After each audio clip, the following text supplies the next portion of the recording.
Hey Waffle Gang, I do hope you are well. My name is Mark and today we're checking out some more Reddit stories, and if you do love a Reddit story, why not consider hitting that like, subscribe, maybe that notification bell too, and let's crack on with today's first story.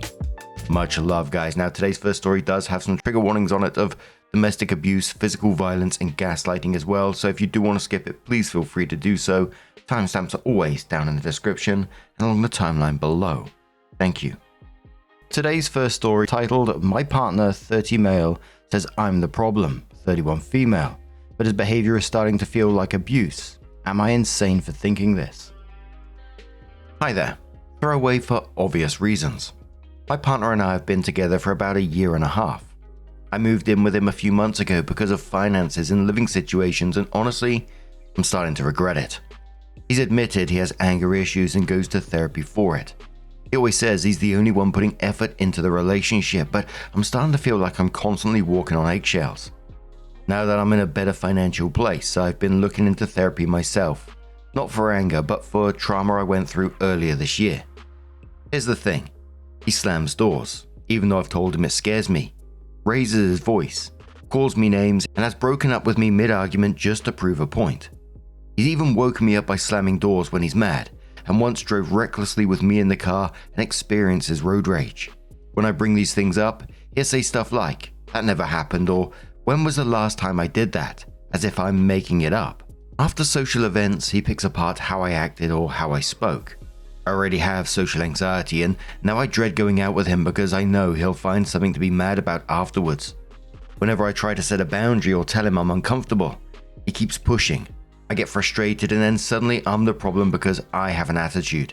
If I try to take space like sleeping in the spare room after an argument, he'll throw my clothes and belongings in there and tell me just to stay there permanently. Then he'll switch gears and act all sad and depressed until I comfort him like I'm the one who did something wrong.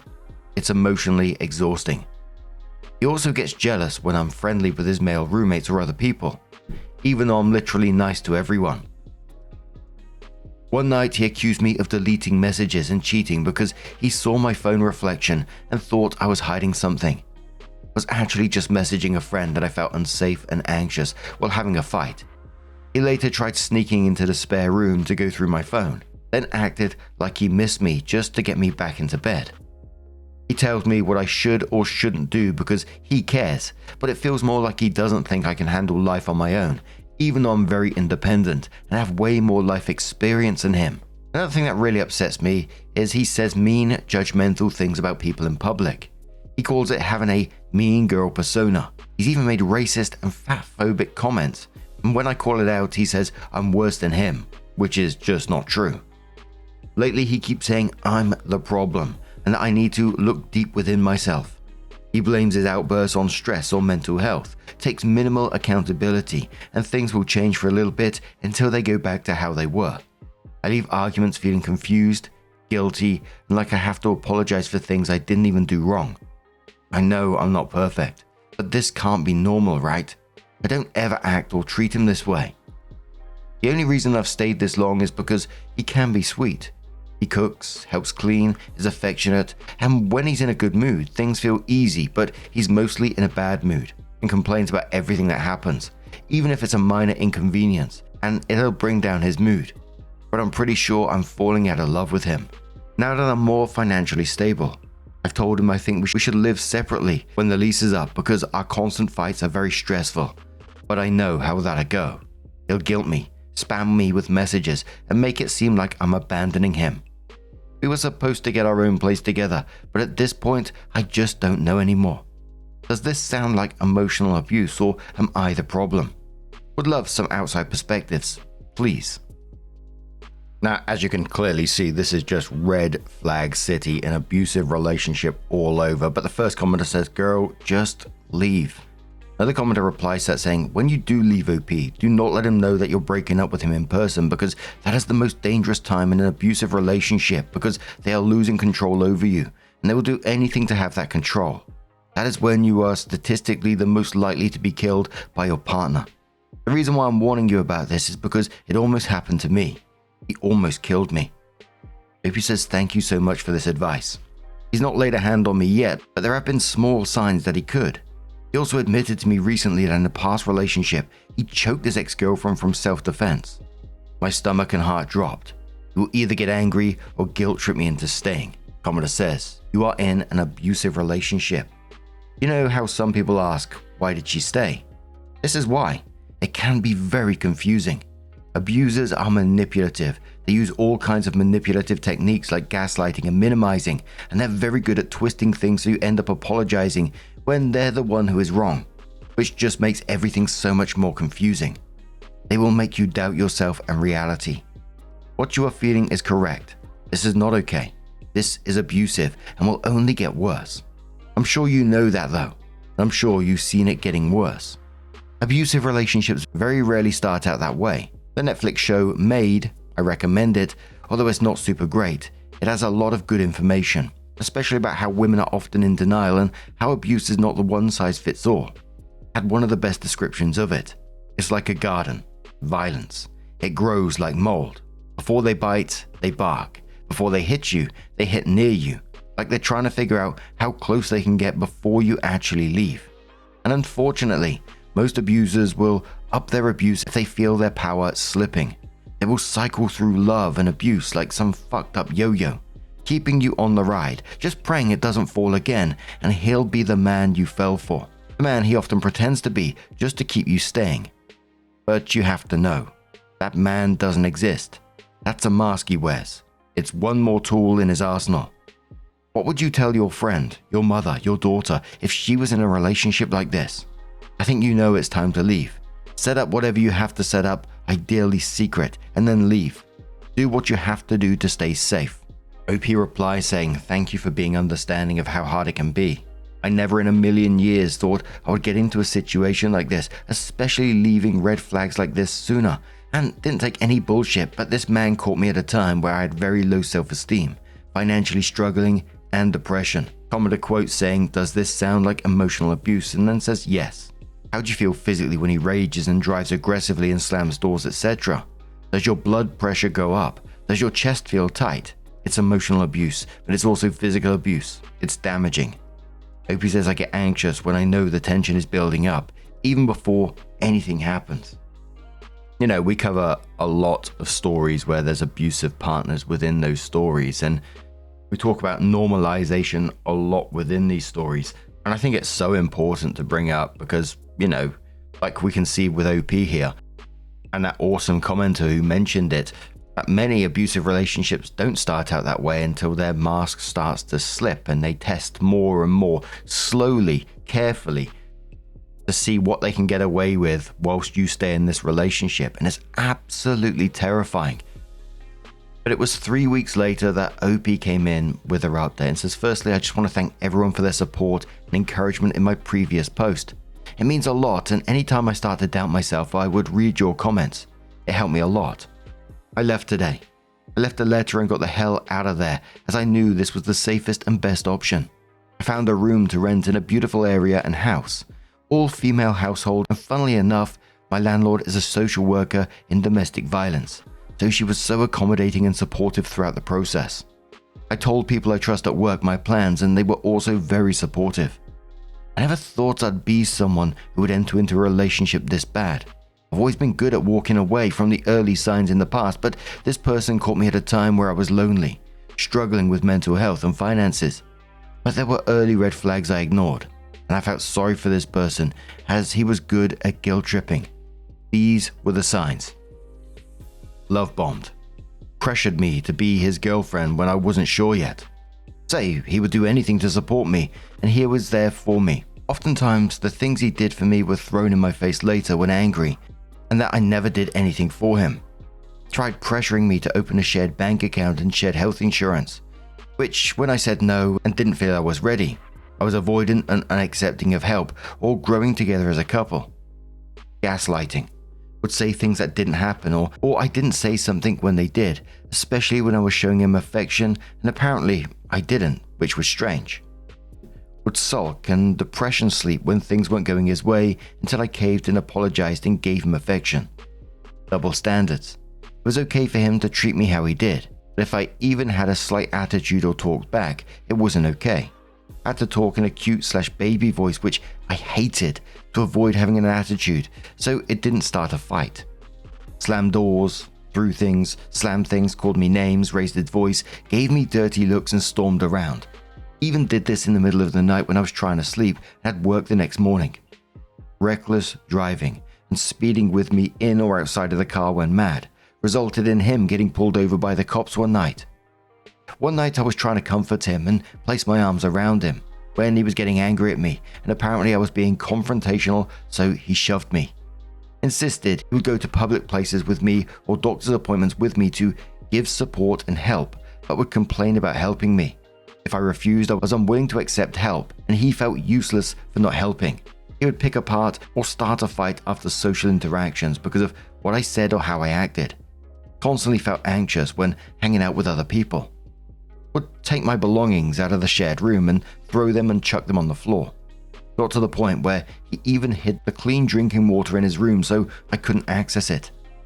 Would take back gifts and say I didn't deserve them when he was angry and I didn't show him enough love. Even returned photos of me and threw out our belongings we had together in the bin. Broke up with me mid-argument and threatened to kick me out. One time he broke up with me. I didn't respond or give him the reaction he wanted. He proceeded to say he was suicidal or not doing well. He guilt-tripped bad after his behavior and actions. Made his reactions seem justified because he was so hurt and sad. Would say he just wants to be loved and talked about his childhood to make it seem okay. He would ask where I was or up to when I was using his headphones, tracking. If I didn't respond in a timely manner, he would get upset even if I was busy. Would say nasty things about strangers and friends, and when I pulled him up on it, he would get mad and say I'm much worse, which wasn't true at all. He would accuse me of cheating or make passive comments about it because I was private with my phone. I was private with my phone because I was contacting friends and searching signs of emotional abuse, trying to convince myself I wasn't crazy. I would have panic attacks and they often resulted in me vomiting. One time he completely ignored it and started playing loud music so he didn't have to listen to it. But if I didn't give him help or attention when he wasn't feeling well, I was an awful girlfriend and selfish. If I tried standing up for myself or used logic in an argument, he said he didn't like my tone or I was being condescending. He even pulled out his phone one time to try and prove to me I was condescending, defensive when I was asking a simple question about why he was upset. He would nitpick, judge, pick on me, make passive-aggressive comments or tell me what to do. I would get defensive, standing up for myself or setting boundaries, and that was thrown in my face too. When I tried putting my needs first, such as taking space from arguments or needing time alone, I was neglectful, and it was always about my needs. Unrealistic expectations, demanding love and attention often, including telling me to stop working so much or would get angry if I picked up an extra shift so I could save more money. But I should have enough money by now. He worked 6 to 7 days most of the week, would go to the gym and social outings on weekends. He even openly admitted he was emotionally abusive in his last relationship and choked his last partner to protect himself. I don't know how true this is, but I know for a fact he choked her and got physical with her in a fit of rage. There are also rumors about this. If your partner shows even one of these signs, get the fuck out. It's not worth your mental, physical, or emotional health at all. Don't wait around for them to physically hurt you, because when they do, you'll be in too deep and it'd be harder to leave. I'm grateful I got out when I did because we live with roommates, and I cannot imagine how much worse it would have been when we got our own place together. Thanks again for all the support. I've got a long road of therapy, healing, and returning back to the woman I used to be, but it's well worth it. I just hope he leaves me the hell alone. Stay safe, everyone. Bloody hell, that list is absolutely terrifying.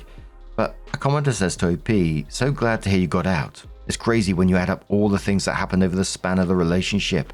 Sadly, taken individually, most of these incidents would elicit a "you need to communicate better" response or something. Please stay safe and go completely no contact. You have no reason to communicate again, and all he will try to do is gaslight you to get you to come back. Don't even allow him to try. Opie says thank you so much. That's exactly what would happen. Even though I would make an effort and try to de-escalate the situation. He's blocked and out of my life now. Commodore says, has he tried to contact you? Opie says, not yet. He's not even aware I've left and is still at work. Commodore says, I'm glad you got out. Please don't meet him somewhere just to talk. Don't take any of his calls. Don't respond to any social/emails. He may try to convince you to come back and he'll try better. Please, please, please don't fall for it. Take care of yourself. Opie responds saying thank you so much. He will, as he has done in the past. He will be completely blocked and I never ever want anything to do with him again. Commoner says, did you leave a letter telling him you left? Stay safe. Opie says, I did. The Commoner says, OP, if you haven't read it yet, I highly recommend this free book. It changed my life and helped me learn to spot and avoid abuses in the future, and to spot and deal with manipulations and tactics in real time. This book explains everything and helped me understand what I was responsible for and why nothing I did changed things. It's free and online, and then shares the link. It's the Lundy Bancroft Why Does He Do That book, and I'm so damn proud of you, and I wish you all the best. By the way, it's normal to grieve the future you'd planned with the man he pretended to be when you fell in love. It's like being catfished and brainwashed, and I'm so impressed you held your ground on the phone and finances despite the immense pressure you were under. Opie says thank you so much. This book has been recommended quite a few times now. Going to order it today and can't wait to start healing. Sending you guys hugs and love. One more comment who says good for you. You are brave. Please be especially careful at your workplace. Keep an eye out for him and check your vehicle for air tags. Opie says thank you so much for this advice. It's good advice. Luckily my work is gated with cameras and there is a back entry I can go through. I've alerted some of my co-workers about the situation so they will also keep an eye out too. And like the commenter says, I'm incredibly glad that Opie was able to get themselves out of that situation, and it takes a lot of strength to be able to do something like that, especially when something's been normalized like this for you. But what do you guys make of this situation? Let us know your thoughts down in the comments below. Let's move on to another story. And this story comes from Successful Scale 3476 from the Off My Chest subreddit. There is a trigger warning on it of death of a parent, cancer, physical violence, and abuse. And it says, I, female 22, just found out my fiance, male 22, and I are related, and we don't know what to do. Bloody hell. Throw away, because this is a massive secret, and we're fully expecting it to blow up in our faces. I never thought I would post here, but the holidays uncovered something huge. My fiance and I genuinely have no idea what to do. I grew up in a fairly large city in the south with just my mum, my younger brother, and me. My dad died of cancer when I was 4, and my mum supported us by working as an accountant for a mid-sized company. It was always just the big three, as my mum liked to say. I have never known anyone from her side of the family. She's always been extremely private about her upbringing, but as I got older, I picked up bits and pieces. Whenever we saw family, it was always my dad's side. My parents met as adults, but after my dad died, my grandpa really stepped up in life. He took me to father-daughter dances, came to baptisms and major milestones, and was always present. When I asked about my mum's side of the family, I usually got short answers like, they're bad people or we live far away for a reason. As far as I know, my mum left home when she was around 17 and never spoke to anyone from her family again. My grandparents on my dad's side never met anyone from her side. Almost 4 years ago, I got into a great university far from home. My grandpa drove me down to campus and helped me move in. During orientation, I met Tom, not his real name. We clicked instantly. Same humor, same values, and a connection I'd honestly never felt before. We became best friends very quickly and soon started dating. Tom is also from far away, but our hometowns are extremely far from each other. Over the years, I spent some holidays with his family, and he spent some with mine. My mum, my brother, and my grandpa, who passed away around Thanksgiving this year, all adored him, and we were very vocal about wanting me to marry him. His family accepted me just as warmly. Last year, his parents even gave him a large gift to help pay for an engagement ring. He proposed this past August, right around the anniversary of when we met. We're planning to get married in June, shortly after we graduate. One more piece of context before the actual problem. Tom and I became sexually active about a month ago. We were both virgins when we met and had decided we wanted to wait until marriage. After he proposed, we decided together that we were comfortable taking that step, especially since I'm on birth control and we're already planning a wedding. Our parents assume we are waiting, but no one has ever directly asked. Until now, this has not been a point of stress for us. Here is where everything falls apart. This past Christmas, I stayed with Tom's family. My mum and my paternal grandmother are in the middle of an argument I did not want to be involved in, and my mum was completely fine with me going elsewhere. While at Tom's family gathering, his mum's parents came over and we all had a big holiday meal, opened gifts and had a great time. They even gave me several gifts with their last name on them.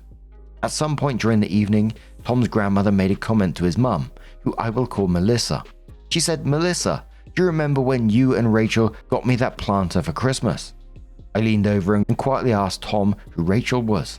He looked confused and said it was his mum's twin sister, who disappeared years ago. He had never met her. I immediately felt uneasy. My mother's name is Rachel, although she has gone by a middle name my entire life. I also knew she had siblings, one sister and one brother. Tom had mentioned an uncle who passed away in 2010. At the time, I convinced myself it was just a strange coincidence. Later that night, people were moving around the house and Tom and I ended up sitting alone together with some wine. I whispered something like, "I didn't know your mum had a twin." I think at that exact moment, it hit both of us. About a year ago while dating, we'd already realized our mothers shared the same birthday. We thought it was funny and even mentioned it casually once to his mum. We both started internally freaking out but kept it together for the rest of the visit. The next day, I flew home to see my mum. Before I got there, Tom and I came up with a plan.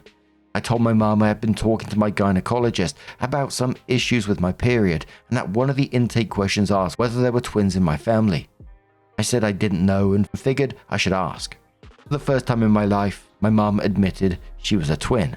When I asked why she never told me, she went on a long drunken rant about how her sister Melissa was a literal demon. My mum is unfortunately drunk most of the time. She also mentioned cutting her family off completely when she was young. What is wild is that my mum and Tom's mum looked absolutely nothing alike. One is tall and brunette, the other is short and blonde. At that point, everything clicked. We confirmed last names, which were the same. I also learned my mum's maiden name for the first time in my life, which I know is strange, but she is intensely private. Tom and I are first cousins. We have no idea what to do next. Our parents have never met, but they're supposed to meet at our wedding in 6 months. We have already built a future around each other.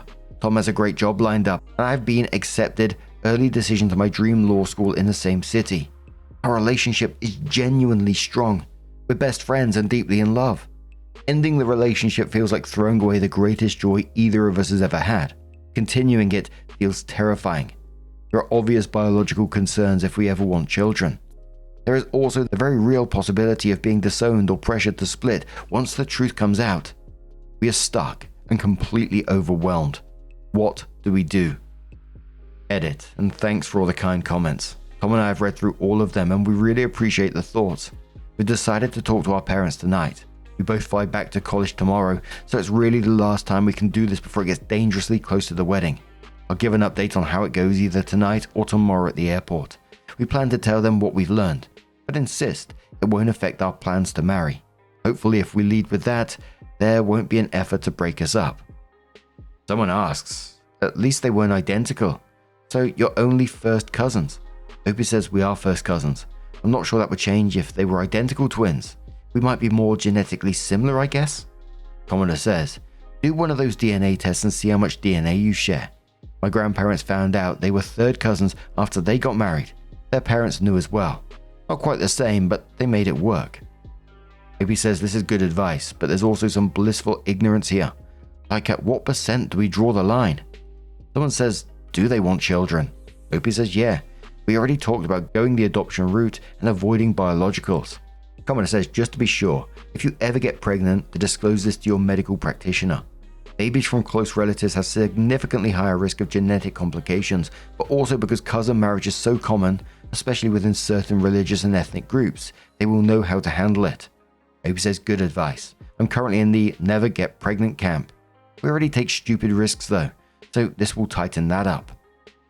Commoner says, did your mum never know Tom's last name or where he was from? It seems odd she never asked more considering the coincidence of him having her same last name and city of origin. But I guess he could have the same last name as his dad rather than your mum's family.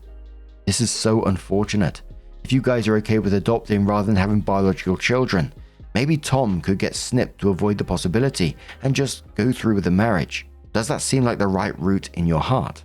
Maybe confide in your mother about it and consider keeping it from family if they would freak out. Not sure if that's the best idea either, as she would have to avoid his family forever, photos included, if they would still recognize her. Best of luck to you.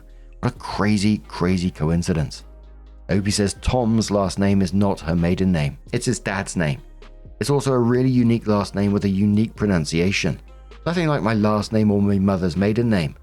The coincidence is crazier than I can even describe. No one lives in the same state as the last time they all met, and our college is far from that. It's really, really unbelievable that this happened to me. Commenter says first cousin marriages are legal in many US states, and whether or not these states recognize a marriage performed in a legal state varies. Just something to keep in mind when making a choice, as you'll be limited in where you can live and move if you did stay together. Commenter replies to that saying this is very important that OP needs to fully wrap her head around ASAP. OP, what state are you in? OP says our state venue and planned life is in New York State. OP on if it's legal to have first cousin marriage in that area and says it's legal in our state, but not in the state Tom is from. We never planned on living there anyway. OP on her mother when asked about being a twin. OP says, to be fair, when I asked my mother if twins ran in the family, she acted like I was stupid. She swore I knew she was a twin and she had told me. Maybe it never stuck. I feel like that would stick. The family's reaction certainly is my fear. Thanks for the kind words. A commenter says, as I have said above, the cousin thing is one thing, but your mother meeting her strange twin at your wedding is going to cause absolute carnage. This must be aired before the wedding and you need to face the possibility of your mother making you choose. You say she's drunk most of the time, so I'm guessing she isn't the best mum, else you wouldn't have added that information. Tom's mother also needs to know. Well, there is another option. You tell your mother. She demands you choose. You choose Tom, disinviting your family to the wedding. You say nothing to Tom's mother. It's not recommendation, but this is all going to go disastrously wrong. I think if I could accept he was my first cousin, I'd just elope and keep the family separate as far as possible. Opie says I fear if we tell our mothers that our whole support system will fall out beneath us if we don't break up. It's almost like we have to be willing to break up if we tell them, and neither of us want to break up at all. Opie explains if there are any similar resemblances between Tom and herself. Opie says we often have been mistaken for our siblings. Our friend group has joked about putting us on a sibling or dating website before. We have very similar hair, curly dark brown and thick. He's taller than me. His dad is like 6'5" though, and my dad was like 5'8". Someone says Opie needs to get therapy to deal with her mother due to her alcoholism and the family issues. And Opie says, I've had some therapy to deal with my mother. And there's a level of codependency that's hard to explain. Once my dad died, my brother was a very small infant and I was like 4. My mother and I really bonded, even though she would put us to bed and hit the bottle every night. It's hard to explain, but it's really hard for me to cut her off. Honestly, since going to therapy my freshman year, I sort of figured she was the problem to some extent. Maybe this will shed some light on the whole situation for me. I've only met Tom's grandparents, also mine, twice, and they seem super normal, just really conservative. But my mum is really conservative too. The OP did update the post and says I didn't expect this story to get so much attention, but I appreciate all the kind words and encouragement. I also appreciate everyone who reached out kindly in my DMs. Sorry if I haven't responded yet. As you'll soon read, my life is a little upside down. I wrote the original post in the early afternoon. At the time, my mother was out buying my brother new clothes for his upcoming semester. I decided I would confront her after dinner. Tom and I agreed that I would tell my mum that night, and then we would figure out how to tell his parents. Dinner came and I wasn't eating. My brother kept asking why, so I eventually gave in and told my mum I had something important I needed to talk to her about privately. She seemed to recognize the seriousness of my tone and told my brother to go to the gas station to buy scratchers. When he left, I told her everything, starting with, "This is really big news, but I want you to know that I intend to continue my relationship with Tom." I told her I'd been at Tom's house and had learned that Tom's mum had an estranged twin, and that I was confident it was her. I said the full legal names of Tom's mum and his maternal grandparents. I knew I was right by the shade of red my mother turned. She kept saying, "What? And is this a fucking joke?" I even showed her Tom's mum's Facebook. My mother has no social media and never has, as far as I know. At first, my mum went silent while I sobbed. Then she erupted. She told me I needed to leave Tom immediately and never speak to him again. I told her I wasn't going to do that. She started yelling about how Tom's family was spreading lies about her to me. They do not even know. She was being paranoid. I told her I didn't even tell them anything, that she could keep this secret and simply never meet them. Since his family is paying for the entire wedding, I suggested she not attend, so she would never have to interact with them. That suggestion was not taken well.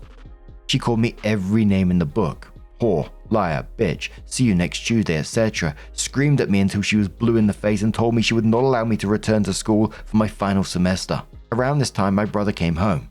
He's a pretty low-key guy and does not handle conflict well. So he went into the adjacent living room and scrolled on his phone. I told my mum I would marry Tom regardless, and that if she chose not to be a part of my life, that was her decision. She called me ungrateful and continued screaming. Things escalated again when she demanded that I hand over my phone. Long story, I'm actually on Tom's family's plan. She also demanded that I go to my room. I said no, that I'm an adult, and she threw a 3/4 full bottle of botanist gin at me. It hit my arm and shattered on the floor. This is when my brother stepped in and pulled me out of the house. We could hear her breaking things and swearing as we stood outside. Since my flight is scheduled early in the morning, my brother drove me to his friend's apartment near the airport. He works at the airport and lives about 15 minutes away. I'd never met his friend before. My mother texted me multiple times asking where I was and calling me awful names again, but nothing else happened. I'm writing this now from the airport, waiting to board my flight. I have a bruise on my arm, but it's not serious. Tom thinks I should have called the police, but I just could not do that to my mum, even if it ends up being the last time I ever speak to her. My brother brought me all my belongings around 2 a.m. and then took me to a hotel connected to the airport. He's a saint, and this is only half the update. After I left the house during the drive to my brother's friend's place, I called Tom hysterically. He told me he thought he should tell his parents, and I agreed. After we hung up around 10:30 p.m., Tom pulled his parents aside and told them everything. They had seen pictures of my mother on my Instagram before and had not recognized her, but once they looked again, they confirmed it was the Rachel they knew. Melissa cried and cried. Tom's dad, I will call him Richard, said the situation was very strange. They asked Tom a lot of probing questions, including whether we had been sexual and whether my mother knew. Tom told them everything. They were disappointed in him, but they did not dwell on that. After Tom explained what had happened with my mum earlier that night, Richard and Melissa completely changed their tone. They told him they still supported our marriage but needed to make a game plan for how to handle this moving forward. They texted me incredibly kind things, telling me nothing had changed, that I was still their daughter and that they loved me. Melissa, who also shared why my mum became estranged from them. This is only her side, and I may never hear my mum's, but apparently, when my mum was in high school, she started to unravel emotionally. She would yell at her mother constantly and accuse her of favoring Melissa. Their father was the coach of the girls' basketball team, which Melissa played on, but my mum did not. And my mum felt rejected by both parents.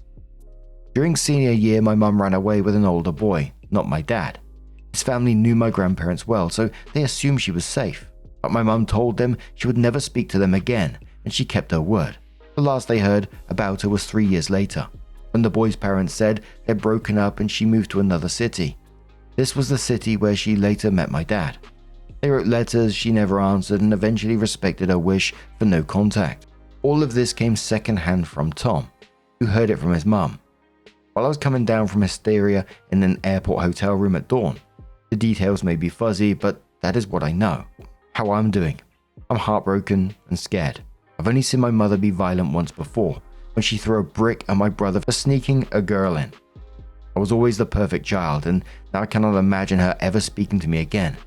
It feels like I chose the people she felt rejected by over her. My heart breaks for my mum, but I love Tom, and I do not believe it is fair to either of us to abandon this love. I'm also scared of what she might do next. She went to my grandmother's house and my brother's girlfriend's house trying to find me. My brother refused to tell her where I was. She knows where my apartment on campus is. I've considered moving in with Tom for safety, but his parents asked us to stop being intimate until marriage, and I do not think they would approve of us living together. That said, they have been incredibly kind. They paid for my hotel stay. Tom was nervous about me staying at my boyfriend's friend's apartment. I was mostly afraid of the roaches. They are texting me as I write this, sending florist options and talking excitedly about our wedding. Overall, I'm okay, but I'm terrified of the unknown. How Tom's doing. He is very anxious being away from me and incredibly grateful to my brother. He wants me to block my mother's number, but I'm not ready. He encouraged me to make an appointment with my therapist, and we are hoping to attend a few sessions together. He's apologized endlessly and feels like he should have figured this out sooner, but it is not his fault. If we had known earlier, we might never have had the love we now share, and I believe that love is worth it. This morning his father warned him not to share this secret with anyone. Tom is nervous about how our grandparents would react if they found out. If anything else happens, I'll update again. We're still reading all the comments. The encouragement, especially from those who urge us to tell our parents, gave us the strength to do the right thing. Even though I regret telling my mother, I think it was better than lying and creating long-term deception. Thank you all for the support. Feel free to ask any questions. It genuinely helps us think through every angle. Bloody hell. Some drama in that one, right? And there was one part that it did make me chuckle. I had to stop recording at one point, and it was OP when they said they had to go to the brother's friend's apartment, and then they said, I was mostly afraid of the roaches. They're texting me as I write this, sending florist options and talking excitedly about our wedding. I just pictured like a bunch of little roaches sat there with phones going, texting away. Bloody hell. But what do you guys make of this situation? Let us know your thoughts down in the comments below. Now, just a huge thank you for being here today, getting involved in the stories, your love, your support, your time. It always means the absolute world to me. So thank you so much. And hopefully I'll see you in the next one. Take care and much love.